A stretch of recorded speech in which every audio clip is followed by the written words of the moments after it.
Everyone, my name is Lizat Kinesova. Just a second. Hello everyone, my name is Lizat Kinesova and I'm a peer advisor at Academic Advising Unit. And today I will be hosting this session about research experience at Nazarbayev University. Today we have several speakers who will give presentation about their research experience. And after each presentation, you can ask questions in the chat or you can unmute yourself. So let's start with Alen Adiev.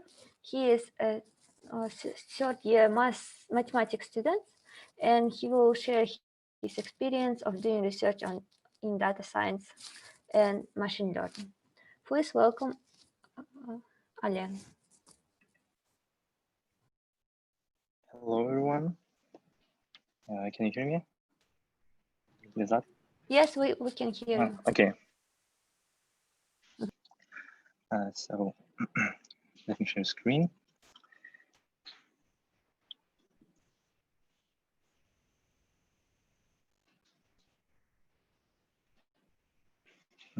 So my topic is research in applied mathematics, specifically in data science and machine learning.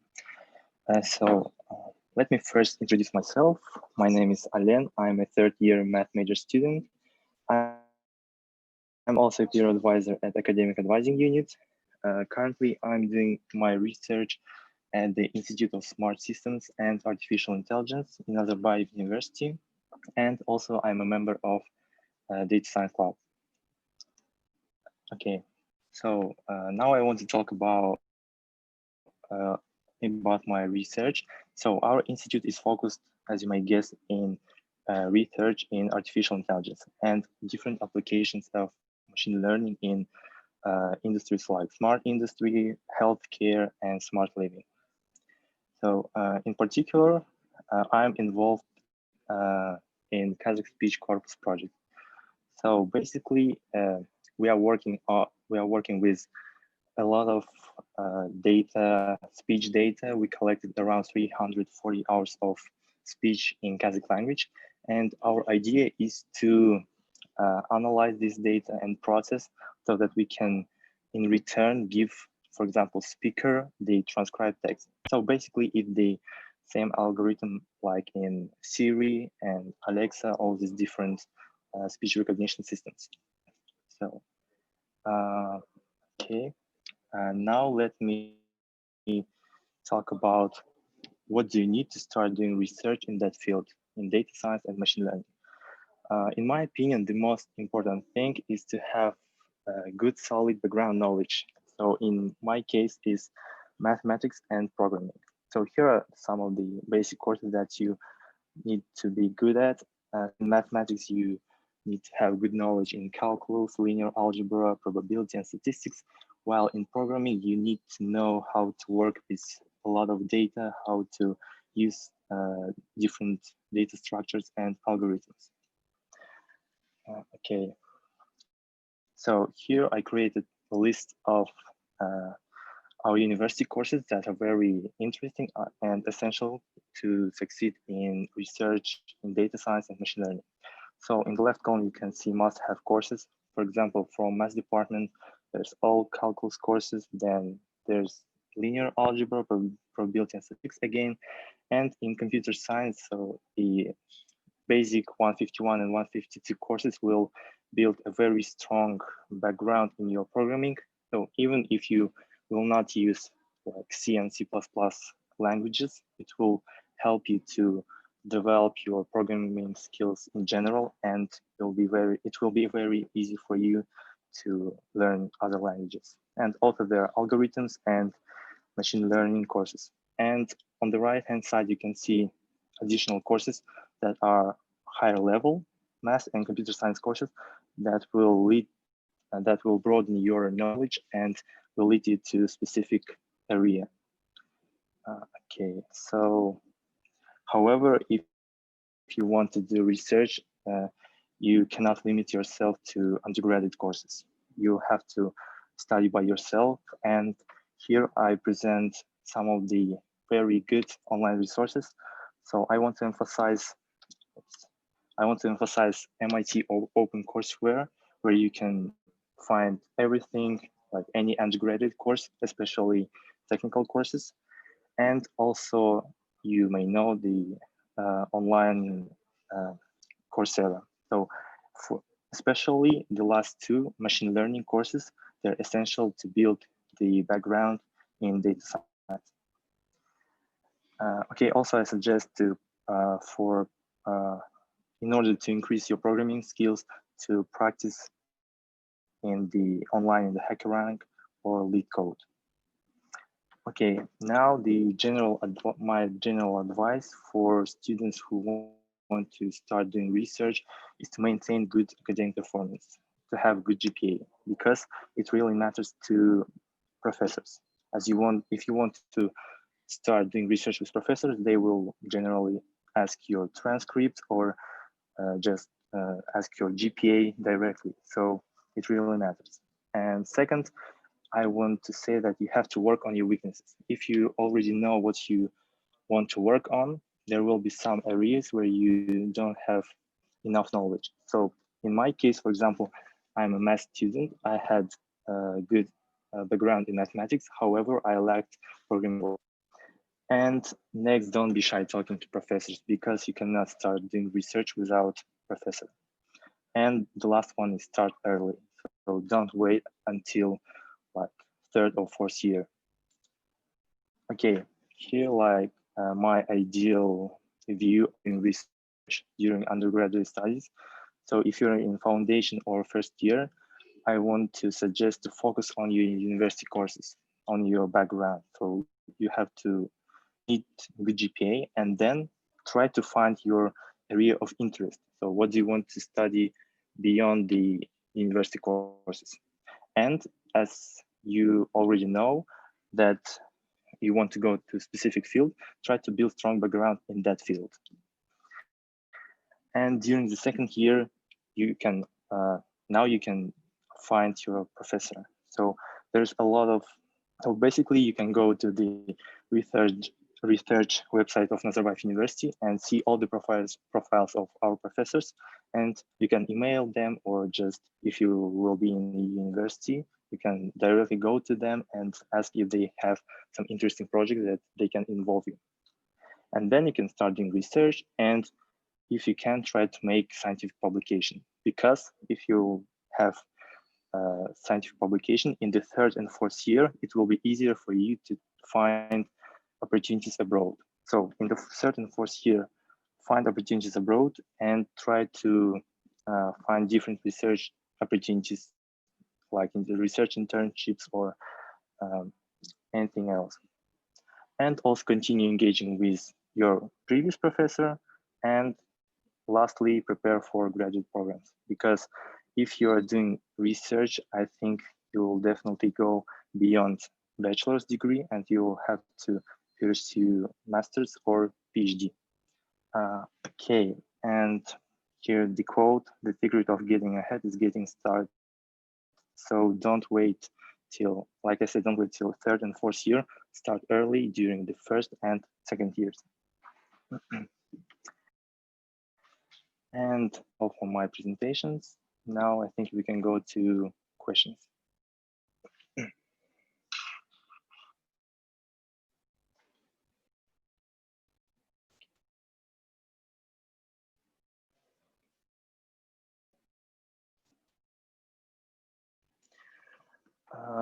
Okay, so chat was considered to be a good GPA then. In my opinion, not GPA matters, but grades on your uh, on your major courses. For example, in my case, it was math courses and computer science courses. But in general, good GPA, in my opinion, is something around 3.4, 3.5. Have you had internship after second year? I had internship at ISAI, where I'm working right now. So I was firstly a research intern, and then they accepted me for the full-time research assistant position. Can you please share how you got working in ISAI? So after my second year, during my second year, I decided to do research in data science, and I started, like I said, build foundational knowledge. Then I applied for summer internship. They accepted me, and now I'm working as research assistant.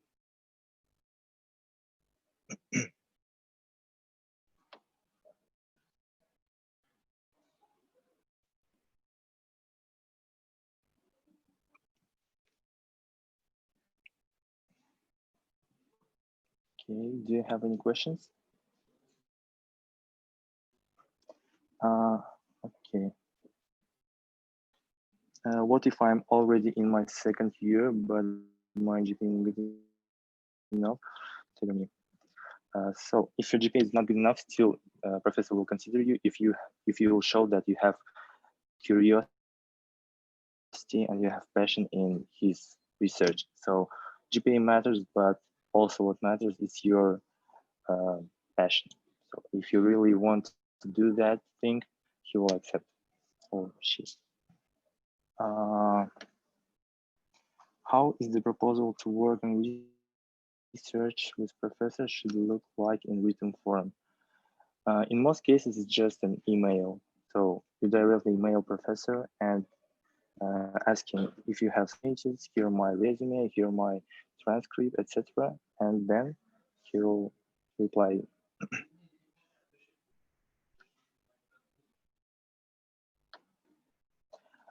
What do you think about doing research with professors on quarantine if we are not at the university? Is it possible?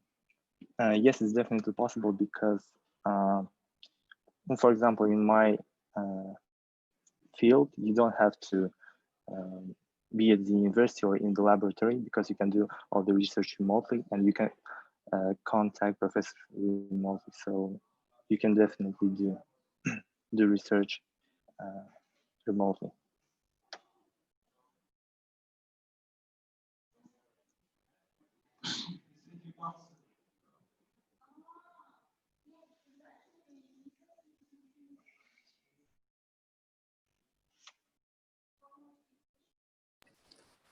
I think the students don't have any more questions. Do you have any question in private chat? Nope. Then That's I it. think we can continue to our next speaker. Thank you, Alian, for your presentation. It was really informative. Thank you. Um, Now I want to introduce to you Alimjan Utioglu, who is a senior civil engineering student. He will share his experience of doing research in civil engineering. Please welcome Alimjan. Everyone, can you hear me? Yes, we can hear you and see your screen. Nice.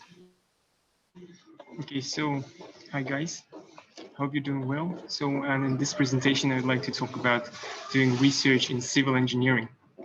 And so you can see the outline of the main things that we're going to cover in the next 10 or so minutes. So in general, when we're talking about research, some of you might have the idea that it's more prominent in fields like physics or math or biology or chemistry. But we as civil engineers, we also do a lot of research. And here on your screens, you can see some of the main areas of interest for civil engineers and research that is done at the moment. For instance, foundation engineering, environmental engineering. The trend right now is very strong towards green buildings, energy efficient buildings, water resources management, mechanics of materials, and so on. This list is not exhaustive, but just to give you a general idea of what's going on with this field. Now, let me introduce you the research that I've been doing for the past almost 1 year. I joined a research group in December 2019 under Professor Dichuanjan, and the research is called Seismic Retrofitting of Unreinforced Masonry Buildings in Almaty using engineered cementitious composites from industry byproducts. Now, let's break it down. So, seismic retrofitting basically means strengthening buildings for possible event of earthquake. And unreinforced masonry buildings, in this case, is just brick buildings that were built in Almaty during the Soviet era. You know, these 5-story buildings that we call Khrushchevkas, right? And engineered cementitious composites is just a name for a new type of material. It's also called benzoate, as you can see on the figure on the right. So the main thing here is that this material, unlike conventional concrete, is very good in tensile strain hardening. That is, when you put a tensile load on it, it's very great. It can strain much more compared to ordinary Portland cement. You can see here comparisons 3% compared to 0.1. So the overall goal of what we're doing is to use this material and apply it to an actual scenario, life case scenario in Almaty, and see how it works. That's why it's also called applied research. There are several types of research, such as basic and applied. And in applied one, we use existing knowledge and apply it to solve a real life solution. So you might ask, okay, now I'm in a research, imagine you're already a part of research team. What does your day look like? If we're talking about civil engineering, then here you can see typical workflow. For me, it started with literature review, and I think that's the case for pretty much every research that you will be doing at NU or anywhere else. So you basically get your theory in place and in well order. And after that, we started compiling testing programs because it's a materials related research. We also had to determine materials that we'll be using and do procurement by ourselves. We also have several teams that are doing modeling in software, such as ANSYS or MATLAB. And the final goal is to, of course, do laboratory testing and then compile the results and publish. However, due to the pandemic's case, laboratories are quite restricted. So unlike the data science research, we can't really do much online. So I want to talk about why do research in civil engineering field, because I think the first thing that comes to mind is that civil engineering is very industry-based field. It's very applied in that you usually imagine, you know, a construction worker or a superintendent, something like that. But in general, it is a great way to cultivate opportunities for your future growth. Especially if you're considering continuing your studies further in a graduate school or maybe even PhD, then doing research during your undergraduate studies is a great way to get an early on experience and just to feel the environment. And also you learn how to use different testing setups, you learn different laboratory techniques, new software, and you'll gain the ability to analyze data, to think independently, because unlike your regular courses that you're having right now, when you're doing research, no one is going to tell you exactly what to do. No one's going to give you a list of things that you have to do and then submit it. No, the professors usually, they give you a general direction in which you have to work and general things and outcomes that they expect, and you have to work on it on your own. And the methods and the ways you're going to achieve that will be totally up to you for the most part. You also develop strong connections with professors, and that's important because, as I said, if you are willing to or thinking about applying for a graduate school, you'll also be needing something called recommendation letters. So usually these recommendation letters are written by professors or maybe employees who know you very well. And if you start doing research early on in your undergraduate studies, these professors and your relationship will last for years, and they will get to know you very well. And if you have, and if you show good work, they'll be able to give you a very strong recommendation letter. Just a thing to consider. And also clarification of career path. For instance, if you are not sure whether you want to go further into the academia or maybe you want to go directly into the industry, trying out research while you're studying your bachelor is a very good way, I think, to see whether it's for you or not. And it's not really something that you have to go by if you've already enrolled in some research team, because most of the time in civil engineering, at least as far as I know, professors give you a probation period in which you're not under any specific contract and you're just working, doing your literature review and stuff like that. And you feel like that this is not interesting to you, this is not your thing, then you can always just leave. And even if you have a contract agreement, nobody's stopping you from just going out if you don't feel like it. But if you never try to do that in the first place, then you might have regrets in the future, or might miss out on certain opportunity. And also a more broad advantage of doing research, I guess, is the noble goal of contributing to the overall scientific body of knowledge. this feeling of knowing the fact that you are doing something that's going to help other people in the future is also rewarding in itself. So for civil engineers here, if you are thinking about or considering this field, then here is a table of general sort of research areas that are being studied here at Nazarbayev University, and professors who can help you or who are doing research in this area. So for example, if you're interested in building energy efficiency, you can approach these professors, and as previously Alan mentioned, you can just write them in email and ask them if they have a place for you. And actually, I strongly recommend you to go to this link. This is basically a faculty list from our SEDS.nu website, where you can check individually each professor and see their bio and see their publications, and maybe find something that suits your needs. So, so takeaway points here. I think first and foremost is do not be afraid to try yourself in research, and this includes do not be afraid to talk to your professors, because the professors are there all to help you. In my particular, in my personal experience, I've never had a professor, looking down on you or rejecting you right away without explaining himself. They always try to help you in any way they can. So don't be afraid to just go directly to their office or to write an email to them. The worst thing that can happen is that they will just say no. And so don't be afraid to try yourself in research. If you feel that it's not for you, it's okay. Yeah, but if you are not sure, you're sort of in the middle ground, you have doubts, then I would suggest you try yourself in research first, and then see if it's really if it really is for you or not. And regarding the GPA, as it's not the most important factor. If you have a low GPA, don't be discouraged and think that you are not suitable for doing any research, that no professor will take you in. I personally know several people who have low GPA, and by low, I mean, of course, not very low, but more in the range of 2.9, 3, and they still are part of research teams, and they still are working, and some of them even have publications. And this could be a very strong leverage in the future. For instance, if you are not able to sort of distinguish yourself by your GPA, you can use your research experience as a leverage when you're applying for graduate schools. Try utilizing opportunities, guys. If you are a first-year student or a foundation year student, try to grab onto these opportunities that are present almost every week, jobs and stuff like that. I know it might be hard to balance all these things because it's a lot. So you also have to learn to manage your time efficiently. But the more you practice and the more you try it out, you will find a system that works for you. And in that way, you can really understand whether you want to go and do research, or maybe you want to do something else. And of course, one of the most important things, actually, I think, is to enjoy your undergraduate years, to not be sort of burdened by all these things, to not think that you have to do research, that you have to be the best at everything.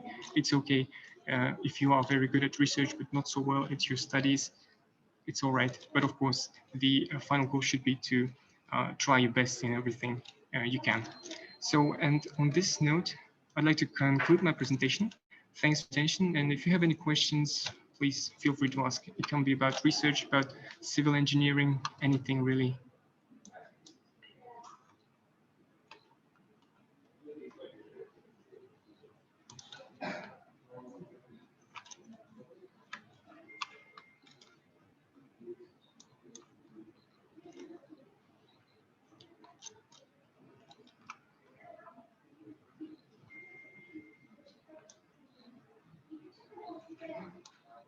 Okay, so it seems like there's no questions, huh? No, not even how many hours a week you should spend on research, how it fits in with everything else, your studies, your coursework. Okay.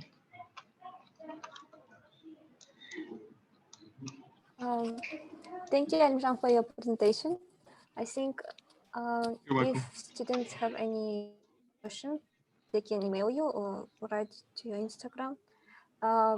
It was a really interesting presentation. We do not have a lot of engineering students among our mentors, so we really appreciate your speech, your presentation. And now Thank you. Thank you for the opportunity.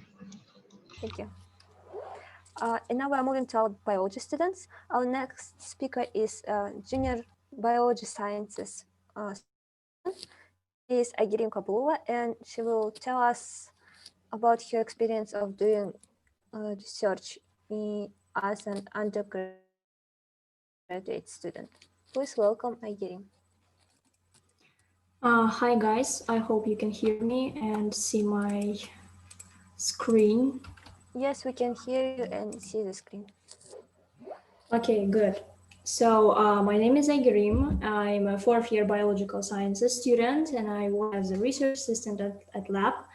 Today I will be giving you a dummy's guide to doing research at NU. It will be from the perspective of a biology student, and I hope my presentation will be useful for you. So let's start. So as a first year student, you're probably wondering, how do I start doing research? What do I do? Well, first of all, you'll need to choose your professor, of course.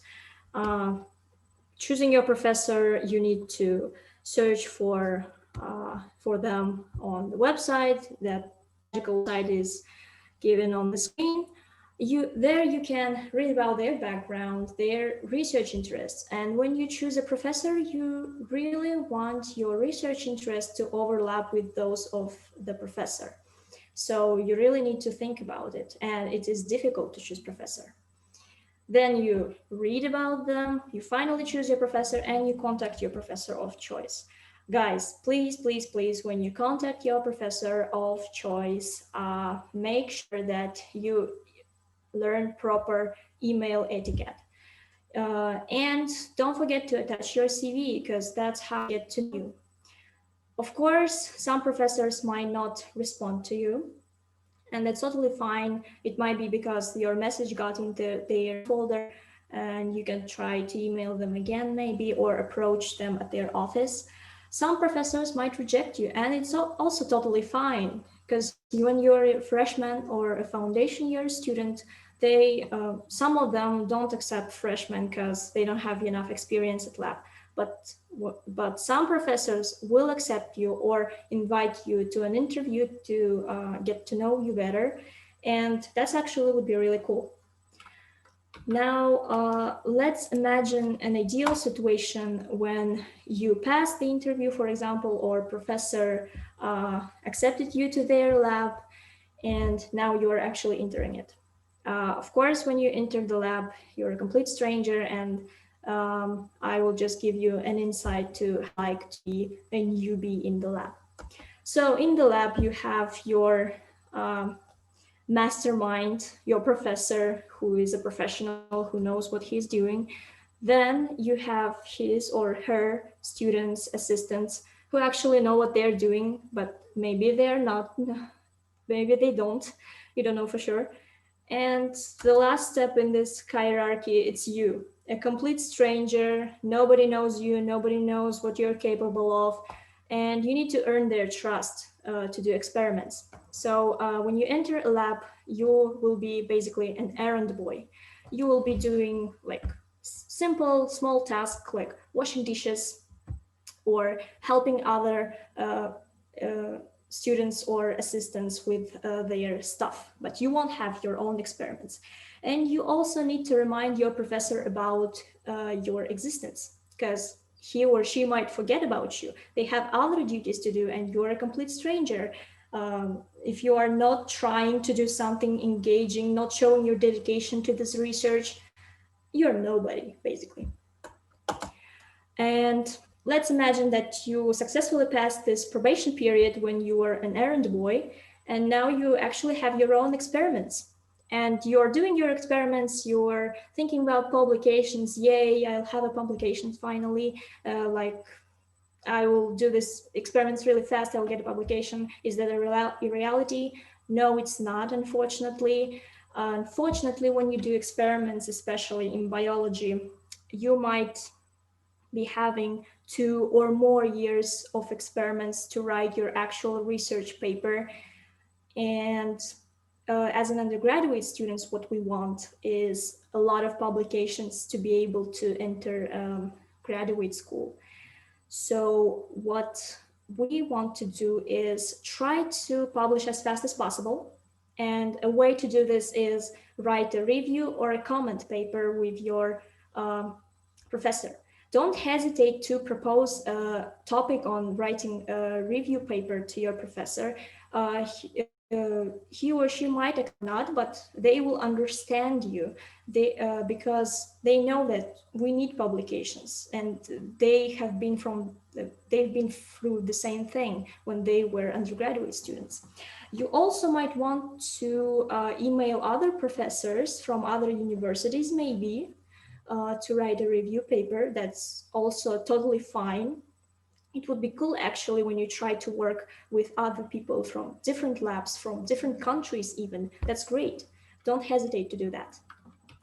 Now I want to give you guys general recommendations on being in that research field, especially in biology, and what you need to know about that. First of all, you really need to learn how to write. You need to have good academic writing skills. Your professor is not going to check your abstract for your grammar mistakes or something like that.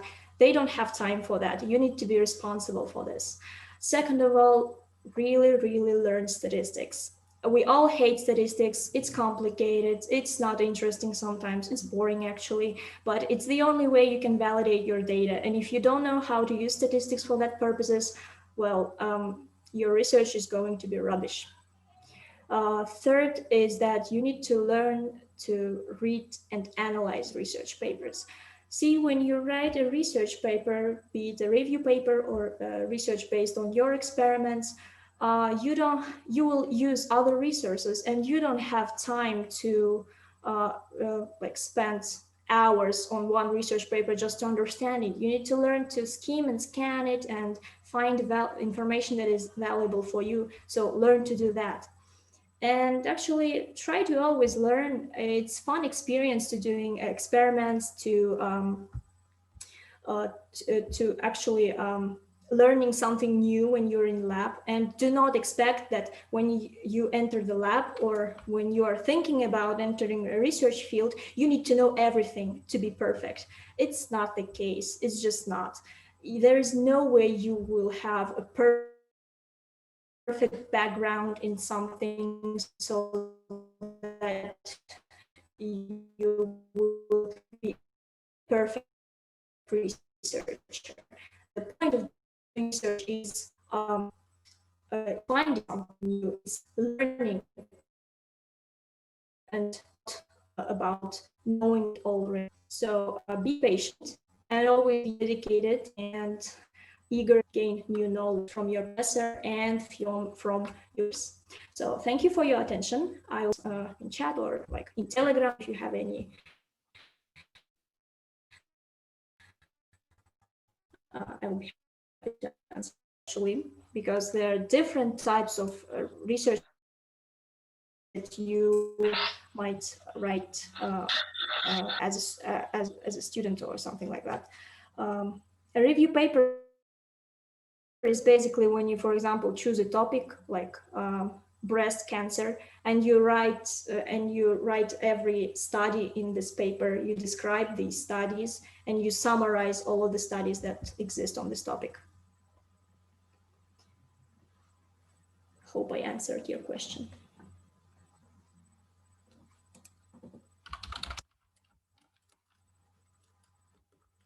Professors considering newbies in the pandemic situation. Well, with doing biology experiments, I think it will be more complicated because we can't enter labs. But of course, you can write a professor. For example, you can say, if the pandemic ends, is there a possibility that you will be considering me as your undergraduate research student, and so on. You can also propose them to write a review paper, for example, now by sending your CV and saying that you're really interested in this topic, and so on, and so forth.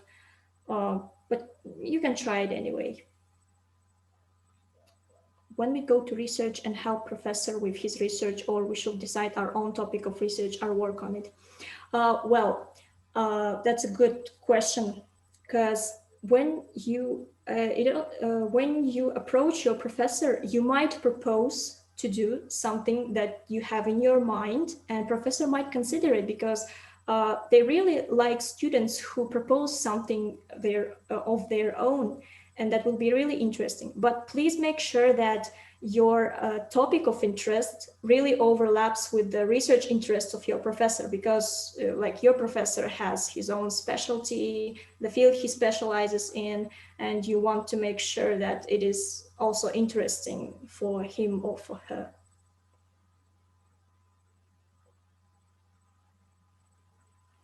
So if I suggest writing the review paper, I should send the topic of interest or specific research paper. You might, no, you don't send, like if you're writing a review paper, you don't send a specific research paper, because you need to send a topic. When you send a topic, you will be reviewing dozens of papers that you will include in this review paper. So I really suggest you to read some review papers that exist on different topics, to see what it is actually, because I think if we are to speak about the review paper here, we need a whole new presentation to talk about that. And you can also write me in Telegram or email, so I can help you if you want to. Irene, do you have any more questions in your private chat? No, I think they're finished. Okay, I don't then have I think we can move to our next speakers. Thank you for your presentation, Irene. It was very interesting to know about the insights of working in the lab. And now I want to introduce our next senior biology student. It's Shamil Muriev, and he will share his experience of doing research with iGEM Club. Please welcome Shamil. Yeah, hopefully everyone can hear me. Can you hear me? Yes, we can hear you and we can see your screen. Okay, good, very good. In this presentation, I want to talk about my research experience. So maybe I can help you with that. So a bit of the content, I will talk about me and iGEM, and then about iGEM itself, and then about the new professors, working with the new professors. So this is quote by me, maybe a bit selfish. You get what I mean. This is a bit changed version of the song All Stars by the Smash Mouth, and you'll get why I put it here in the end. So maybe a bit information about me and about iGEM. So my name is Muril, your first year biology major student. Was part of the 2019 New Kazakhstan iGEM team. We had won the bronze medal and the nomination for the best environmental project. Also, I had received multiple Dean's List awards. Had some extensive. Also, I very much enjoy playing chess, and also I'm quite competitive. I play these games competitively. So maybe a bit about iGEM. So I'm not gonna bore you with that. It's just the you can read it yourself if you're interested or just ask. And basically, it's just all over the world, making some projects and trying to make the world a better place with the use of synthetic biology. So that's quite exciting, I guess. So experience with iGEM. Actually, here I wanted to say about my personal experience, how it was. So I wanted to give it like that. So before and after. Before the iGEM, the main labs that I was working in were the MB labs and the labs of the courses that I've been taking biology. but they are quite basic, and only once a week for the 3 hours, it's not enough. And because of that, I had a very basic skill, lab skills. I didn't know how to hold a pipette. It's the most most thing that people do, most often thing that people do. And I had no absolutely zero experience in designing experiments. It's a tautology, I guess, because I didn't needed to. I was not required. All the protocols were given to us ready to be run. But after some 1 year with the IGM, like for example, I don't want to like recite the left thing into the right thing. So just look into the left, think better version, like extensive lab skills, many labs, and the experience in designing experiments. And on top of that, I had earned some very extensive experience in reading protocols. Reading protocols is quite important because at the first glance, you can understand, you can get what this protocol is about. You can start working on it very fast and understand it very fast. Reading technical literature is very important. Also, I get to know much more of the experiments, like not only in the biology, we had a chemistry team, and I had learned about a bit of about chem engineering, gas chromatography. It was my knowledge about the experimental procedures expanded greatly, and I had earned a lot of the experience of working in the team. It is, in my opinion, it's the biggest that I had gotten from the IGM, because the feeling of the working in a team, it is something else. You get to know a lot of the people because you all work on the same subject, you strive for the same goal. And the best example that I can give of why working in a team, the best thing for me is just, for example, when I'm working, I could have like started looking around, looking for the pipette tips, like for something that I need. And my fellow team members, seeing that I've started looking around and seeing that I have something in my hand, they just without a word, I didn't have a moment to open my mouth, and they handed over to me the thing that I need, the tips. And it is very satisfying way, I know. It's the thing that I enjoyed about the research and working with our team, my gym team, the most. So what I was doing, I don't want to bore you too much, and the biologists, they are not only the biologists in here, so like the quiz, I was doing a lot of the PCRs, like the polymerase chain reactions, which allow the DNA to be replicated, restriction, just cutting DNA. And the last thing, the readings, it is important for everyone, because when you are doing research, you will be doing readings, you will be reviewing the literature, you will be searching for the protocols, you will be searching for a way to optimize or improve the experiments or the research in itself. And it is, readings are important, papers are important. So like for example, Aigirim was mentioning, skimming and scanning is an important skill. Don't miss out on that skill, and try to learn it. Experience with the new professors. So on this slide, I don't have a lot of the prepared, because I don't had a lot of the experience of doing research with our professors.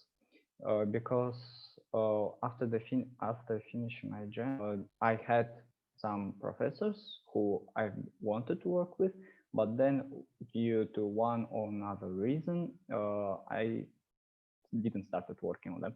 Because of that, I wanted to say about how to choose research. What are important things to consider before choosing a research? So research the research. Read the papers by the professor. Choose your field. field, start searching for the things that you are interested in.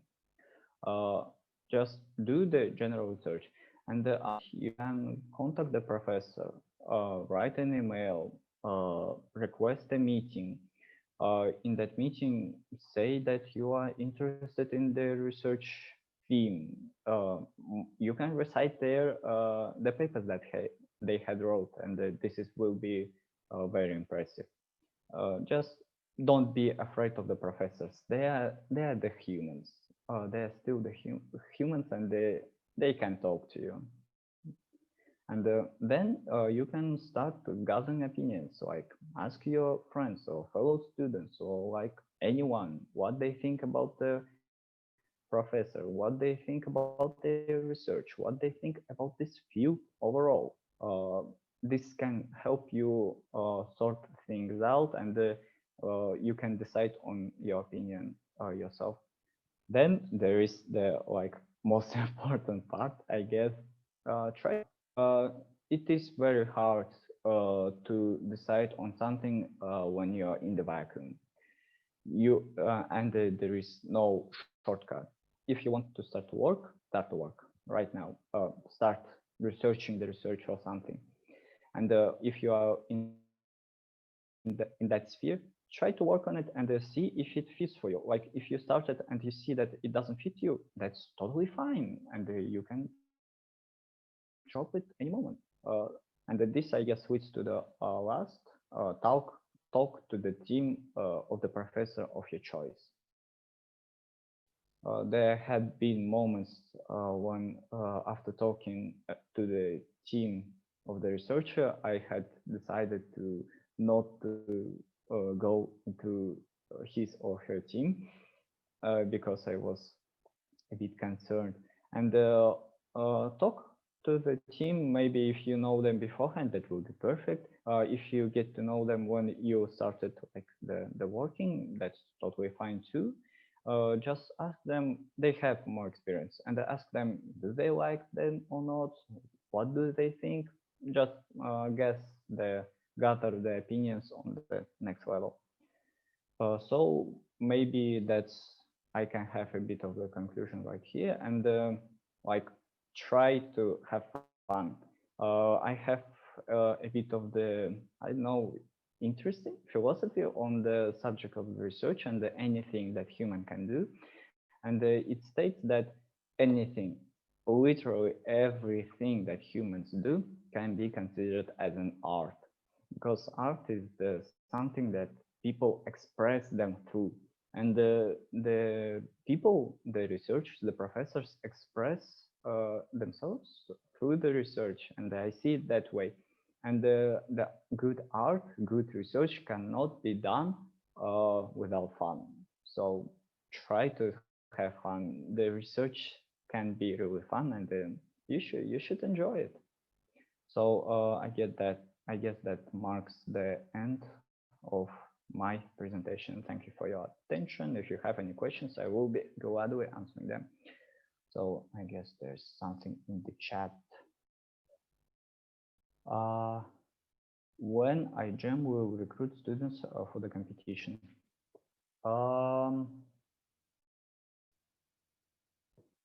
That's the question. I don't want to make this meeting about the about the iGEM competition and the iGEM teams.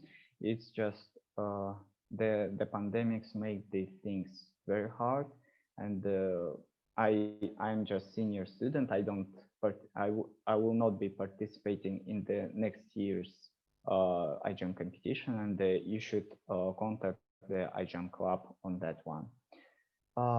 What was the idea of your call? Oh yeah, oh sorry, I'm really sorry for missing that out.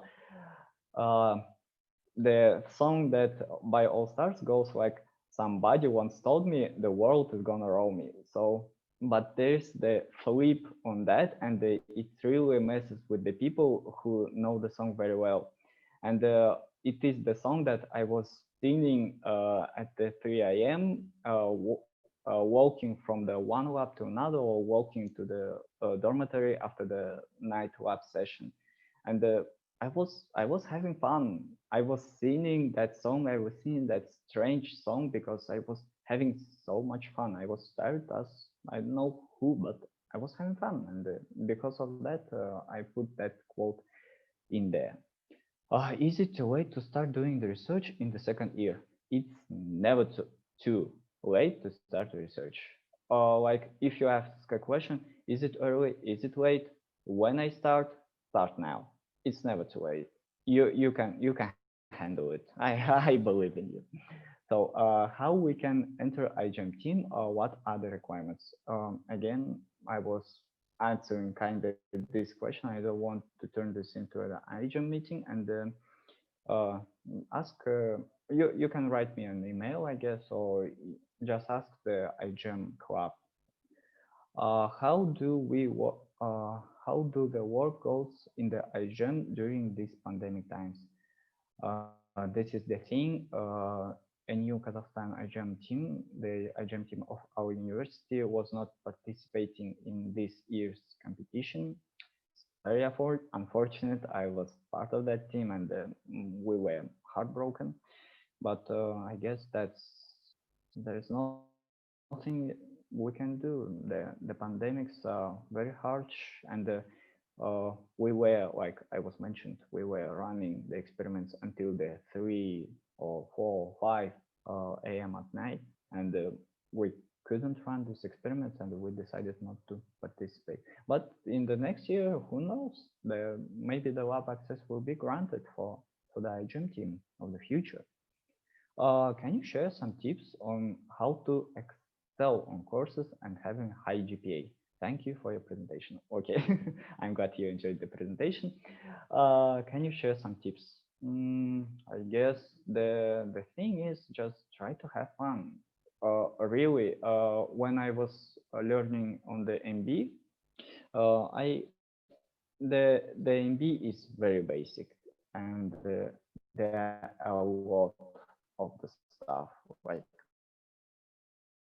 this is the base, this is the ground that you will be, and because of that it is hard. don't don't feel stupid because you're having troubles with it, but when you have the base it will be easier, and when you see that base, if you had put a lot of the effort into it and it gives you the results that you have put a lot of effort into building this base, it will be very satisfying. And this is the feeling that helped me to get the high GPA. So I guess the finalized tip will be just, I know, learn and try to have fun. There is like no with the work thing, there is no shortcut, and you should just learn. Again. Как начать research во время карантина, когда мы не на кампусе? I guess Igerian was mentioning that thing. You can do the literature review. You can write the review paper. There are actually some things that you can do. But yes, this is very hard to do the research with the quarantine, with the pandemics, when the professors, some of the professors having trouble getting into the lab, it's harsh. I hope I answered your question. I just don't know how to better express it. You can, как начать? You can just write to professor, like research the research, write it, contact them.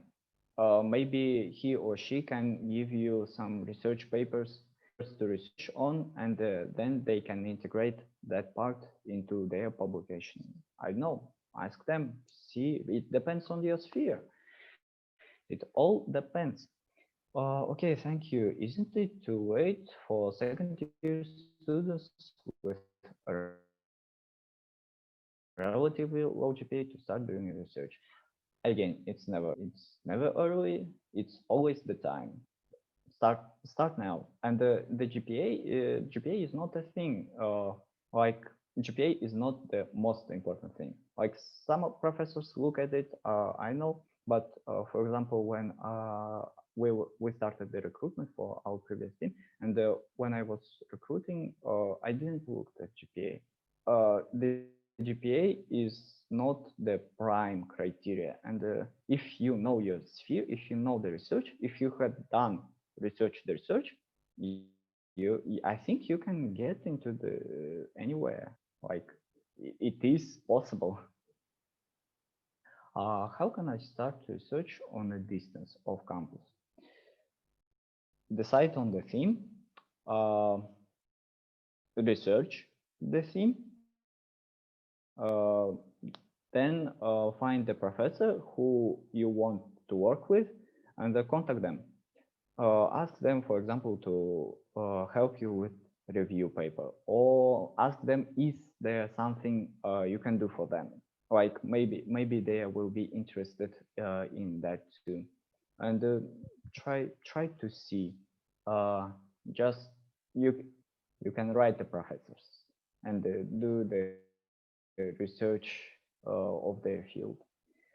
I guess I'm running a bit of the overtime. Can I? Okay, I was already answering that. Did you have an internship? Nope, unfortunately, I didn't. After the second on the summer after the second year, I was doing the iGEM. I guess that counts as some sort of the internship, but internship. I didn't have to. I didn't had. English is hard. Is it hard to join the researches of the Professor Gonzalo, Vorobyov, or Tursunjan?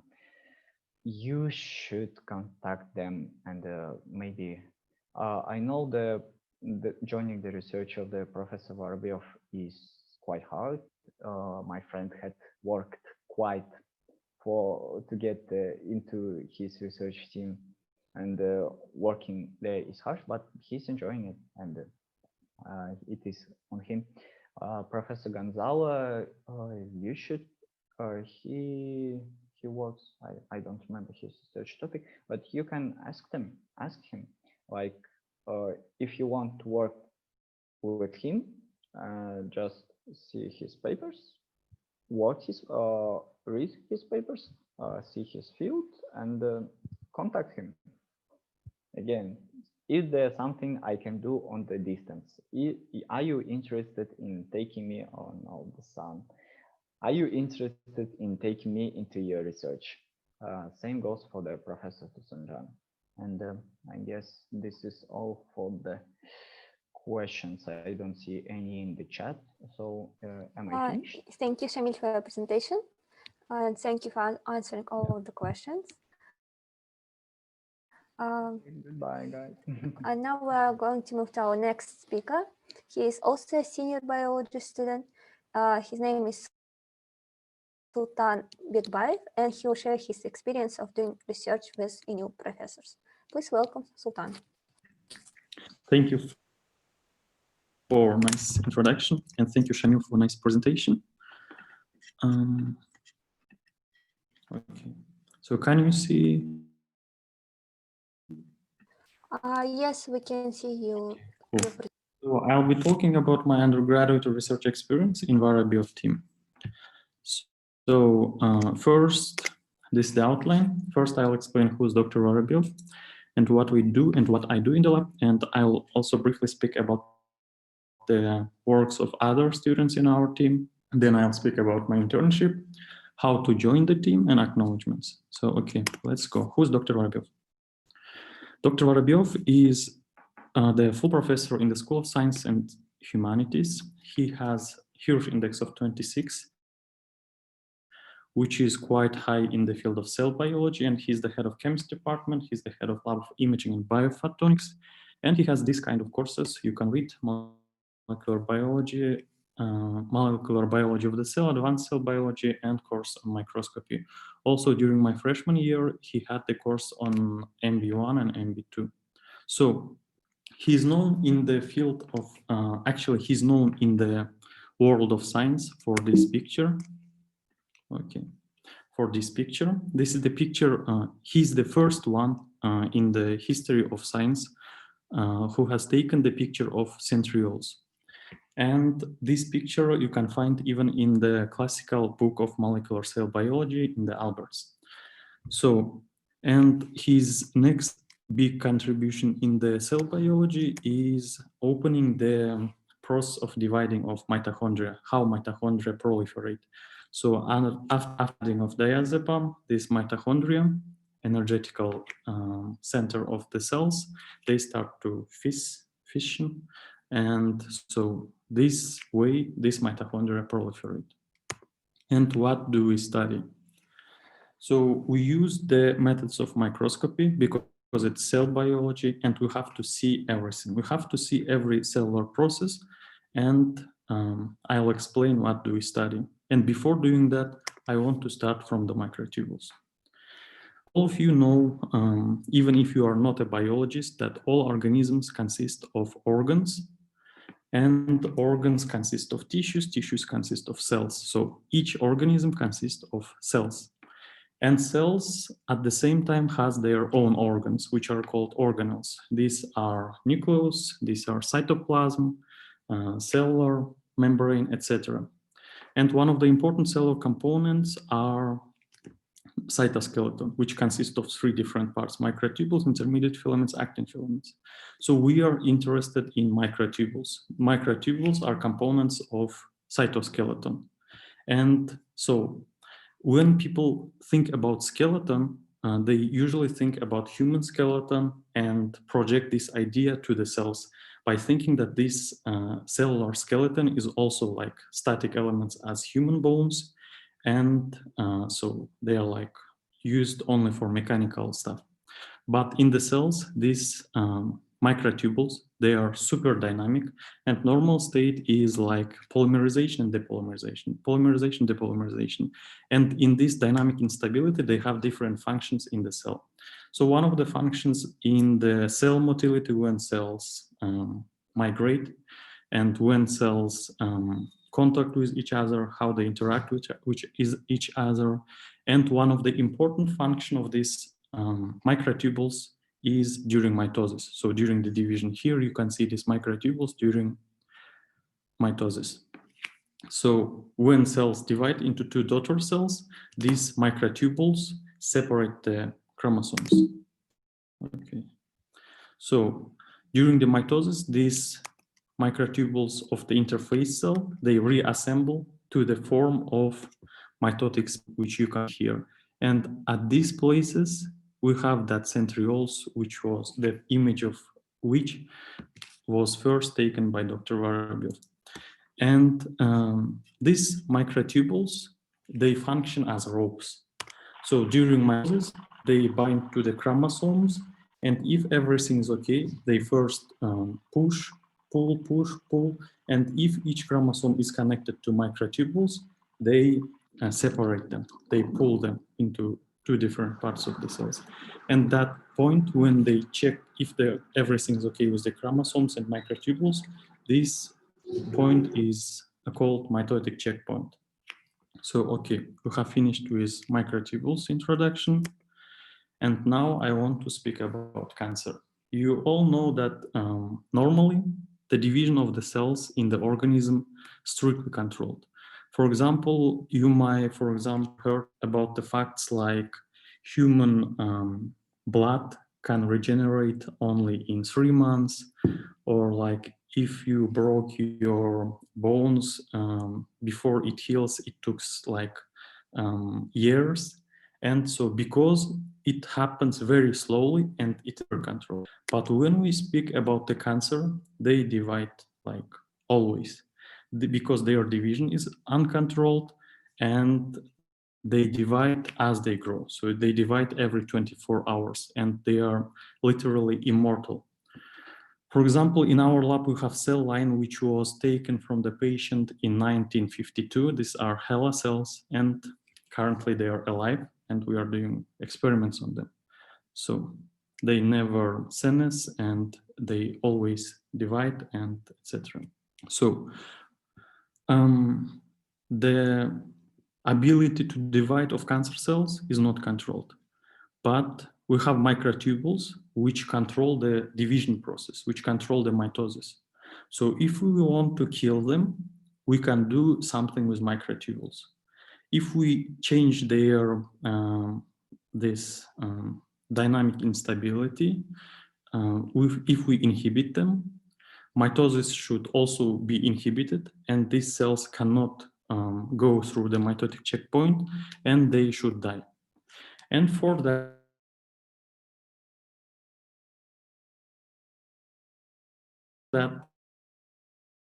we have my own results. In the control, we have this cancer cell, and we don't have any drug here. So cancer cell enters mitosis, and in 40 minutes, it divides into 2 daughter cells, and everything is okay for this cancer cell. Then we add this antimicrotubule drug, and even after 290 minutes, and even after 1,450 minutes, it is in the mitosis. But after that, it dies during mitosis. So everything is kind of super. These kind of drugs work, and these are widely used in the therapy, in the cancer therapy in medicine. But if everything was like super fine, like in this picture, we did not have any recidivation, any resistance to cancer. So we have shown that the main thing which happens under the action of these antimicrotubule drugs is mitotic slippage. So you see here, this cell enters mitosis, 24 hours it is in mitotic arrest, it is like rounded in mitose. Here it starts to divide, it changes its morphology, so this cell. And then it exits from mitosis as one big cell. So it did not die and it did not divide it, but it is super big cell, which can later maybe divide and lead to the resistance and recidive. So because of this process, usually we have that situations when a person takes chemotherapy and like everything is okay, but after 3 months, this person again has cancer and again, and at the second time, this type of cancer is super aggressive and resistant. So what do we study in our project? We study why this process happens, why this mitotic slippage happens. We study the mechanisms of mitotic slippage from the point of cell biology by investigating this process more deeper and deeper. And so this is actually what do I do in this project. Now I want to speak about other members of the team. This is Adil, one of the successful students of our team. And he studies cancer metastasis, the role of antimicrotubule drugs in the cancer metastasis. And he has joined our team during his freshman year. And he has done an internship in the Helmholtz-Zentrum München after his third year, I think. And he is also a winner of Shahmardanisian Foundation's grant for internship of the last year, but because of COVID, he has not used it yet. But after COVID, he can go to any lab wherever he wants. And another member of our lab is Marina. She also joined our team during her freshman year. And she is also a super successful student of the team. And at this picture, she is learning in the University Clinic of Shanghai Jiatong University how to obtain these primary cancer cells in order later to do the experiments on them. And she's also one of the 5 or 6 people in the whole Kazakhstan who can operate with this apparatus called cytometer. And she has this kind of results. Actually, if you want to know more detailed about their research, about their work, I'll later give their contacts so you can ask them directly. And another one of the successful members is Merike. He studies programmed cell death. Actually, he studies the mechanism by which cells die under the action of antimicrotubule drugs. And he has also joined our team during his freshman year. And here, these results are taken from his poster, which he has presented in the meeting of American Society for Cell Biology and the European Molecular Biology Organization in 2018 in San Diego. And here he has shown that the events of the cellular process which happen during the death of the cell under the action of antimicrotubule drug is apoptosis. So here we see that mitochondrial outer membrane permeabilization, so this light disappears, and then activation of caspases occur. So everything is simple in cell biology. You do some experiment, you see it, and you say that this is so.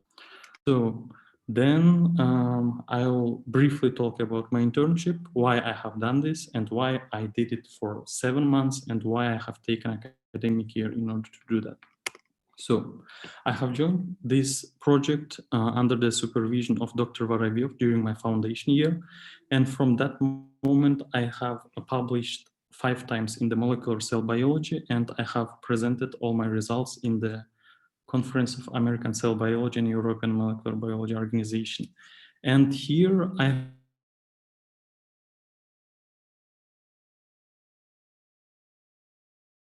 have found this specific. I wanted to study the mechanisms of this process from the perspective of electron microscopy. So I wanted to see what happens in the level of these molecules. And here you can see this microtubule and chromosome interaction. Actually, this place is called kinetochore. These are the proteins which help to connect the microtubules to the chromosome so they can pull them during metaphase, after metaphase. So this picture is not mine. This picture is taken from the article. And what I wanted to do, I wanted to do the same.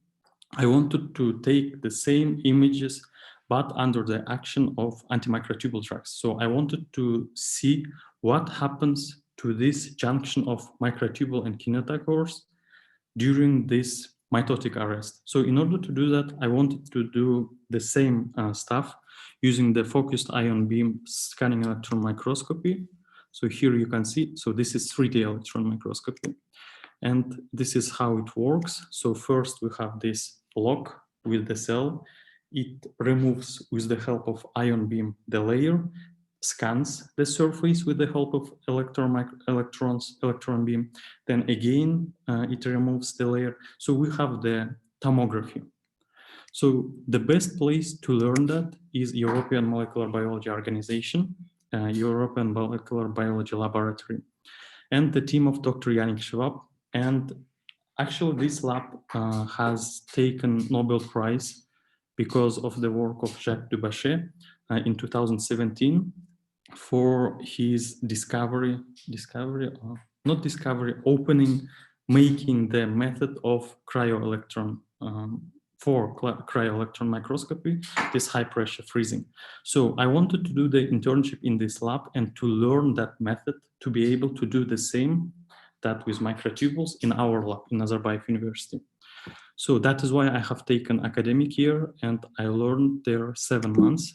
And so here are my results. So actually there I developed this workflow for post-acquisition data analysis using machine learning. And so I will not go too deep. If you want to learn, you can, if you want to know more detailed information about this, you can ask me later.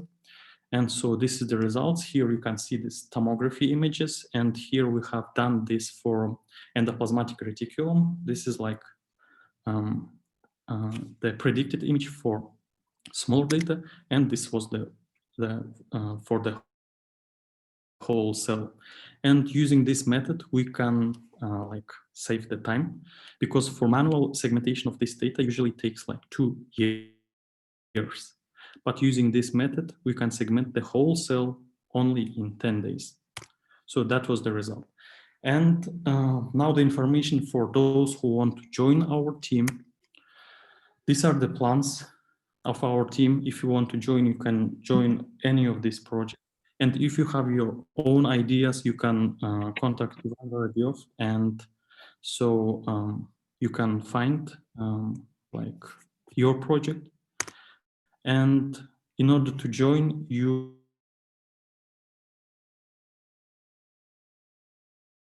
write your motivation. And if you want to know about the project, you can write any of us. We are always ready to share knowledge. And Thank you for your attention. So that was all.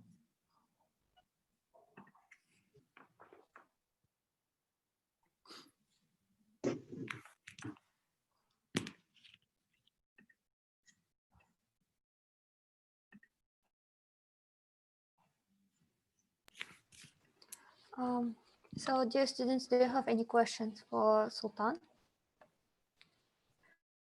If, like, as he said, you can email him about the details of this interesting research in biology. And I think we can now proceed to our next speaker, Alimdiyar Askerov, who is also a senior biology student and who will share his own research experience with us. Please welcome Alimdiyar.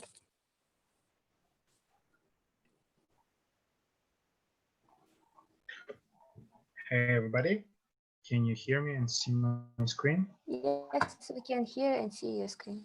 Nice, really good. Okay, let me make it in full screen.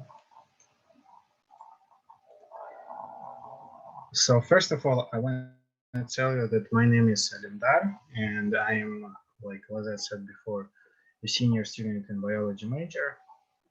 Today, actually, my topic overlap with the Shamil's topic because we both were part of the IGM team, and I just didn't want to restate what he already will tell you.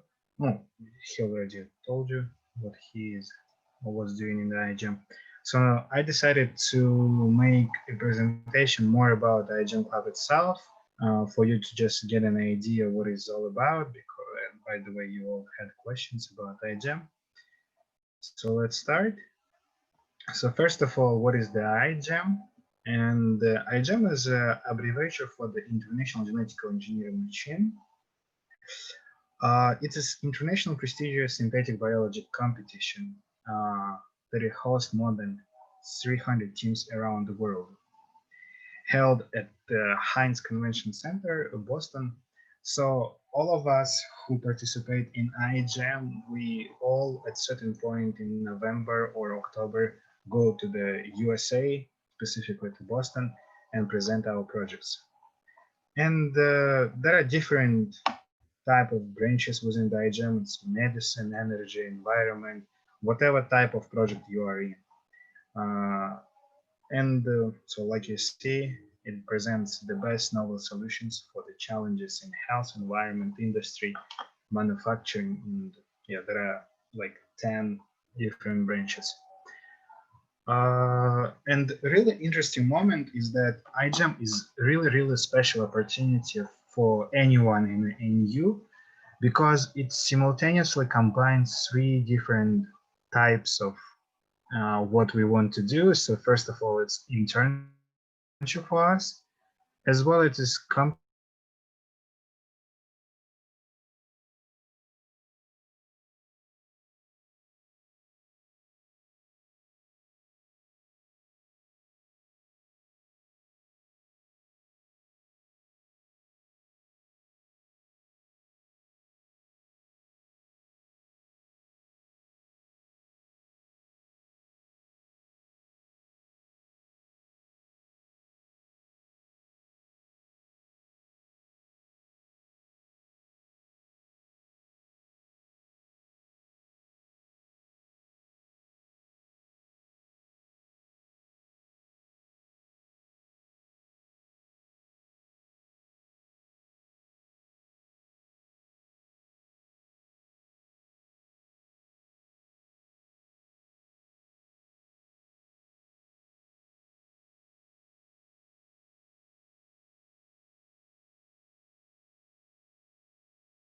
I'm sorry.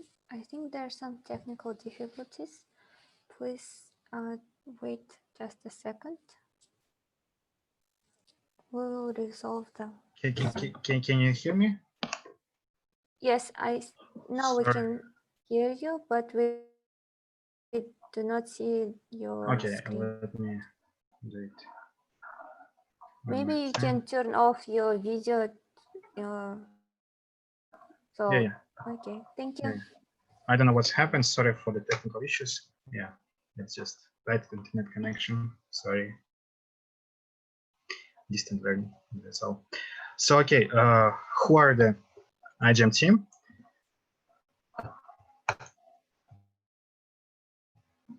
We're actually the only one iGEM team in the whole Central Asia, and this is team from the 2018. This is team from the 2019. Yeah, and as you can see from the map, that here we are in New Kazakhstan. So there is no any other teams like nearby. And so far, I can tell you that iGEM is pretty much really unique club that was established in 2013 by NU students. There were at the beginning there were only 5 students, but usually the team contains 15 students in total from science majors. But for the last time, we started to recruit also humanities majors, so there are multi-branched opportunity for everybody. And I know the last 3 results from iGEM team. So in 2017, the topic was more about ecology, and we had a gold medal. Then 2018, it also about environmental branch, but a bit different project as well, gold medal.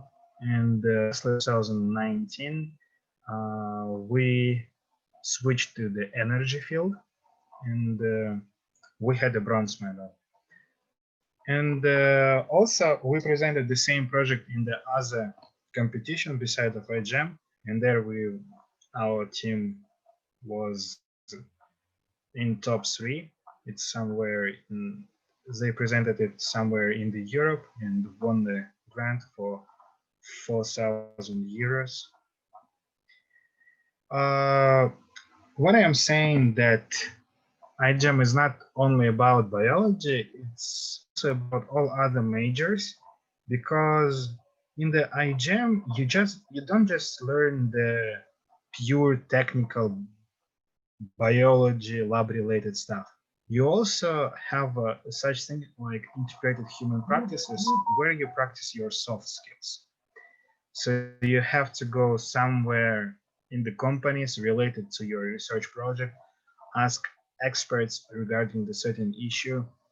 So you can see our people going in Atarau, Astana, so presenting our projects and asking their opinion about what we can accomplish with that.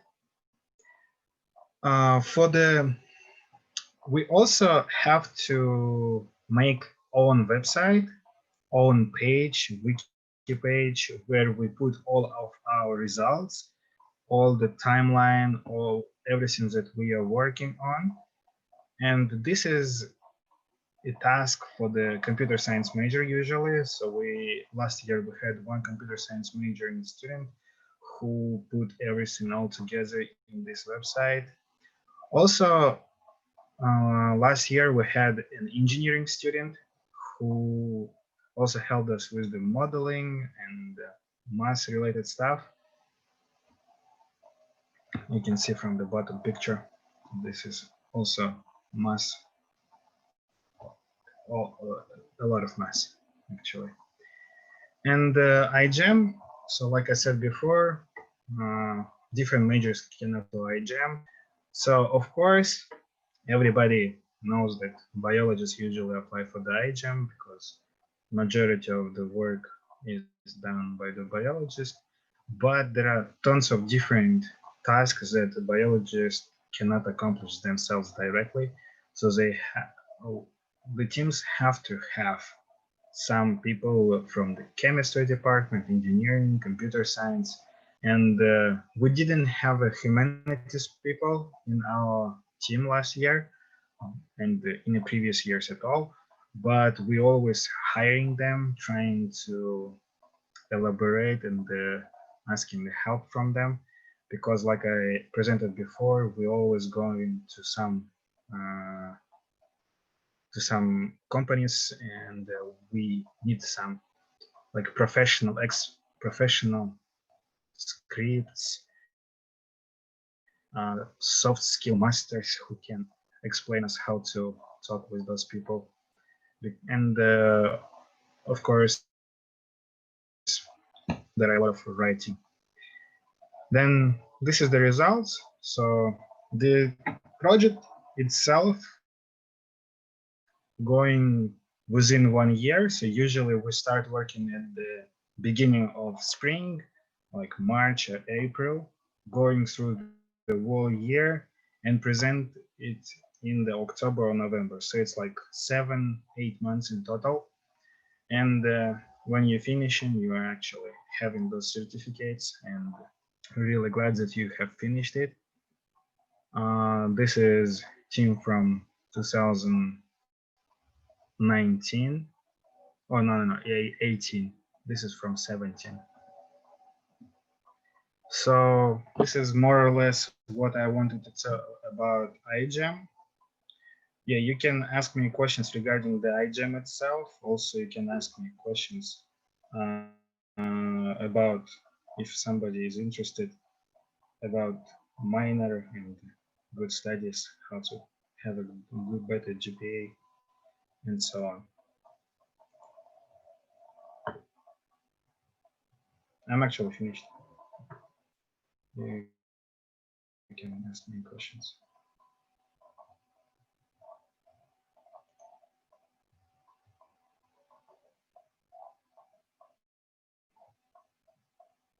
Mhm.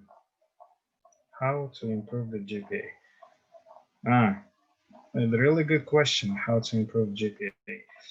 GPA actually, it's not a. So somebody thinks that GPA is a representation of the knowledge, but I don't really think that it's like so. I know a lot of people with the low GPA, but with the very good critical thinking skills and so on, and vice versa. I know a lot of people with high GPA, but not so intelligent. And it's usually a matter of not passion, but discipline. Yeah. So if you're disciplined enough, you can have really high GPA.